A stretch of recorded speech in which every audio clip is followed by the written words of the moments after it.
Welcome to Pindar Poetry. We hope you learned something new. In this video, I will explain how to make canned tuna from fresh tuna updated.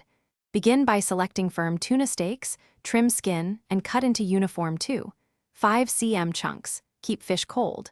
Salt lightly and pack into sterile jars, leaving 1-inch headspace. Add a tablespoon of oil per jar if desired.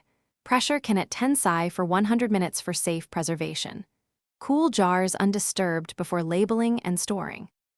Start by sterilizing jars and lids in boiling water, then prepare a pressure canner with 5 inches of water.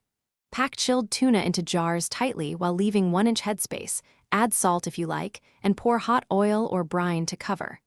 Wipe rims, apply lids, and fasten rings finger tight. Heat the canner to proper pressure, vent for 10 minutes, then process jars according to size and tuna density. If you're enjoying this guide, please subscribe and like. It really helps. Quick recommendation: grab Little Tree's black ice to keep your car smelling great after fishing trips, because life's too short for a stinky car. You'll find the link and other deals in the description, so check there for details. Thanks for the support, and please share this video with friends who love homemade food. Now let's get back to the video. After processing, let jars cool undisturbed for 12 to 24 hours. Do not red iron rings. Check seals. Lids should be concave and not flex when pressed.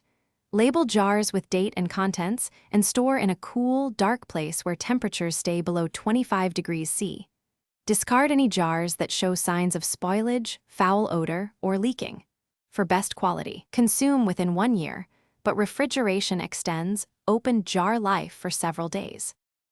Thanks for watching. Consider subscribing if we helped you.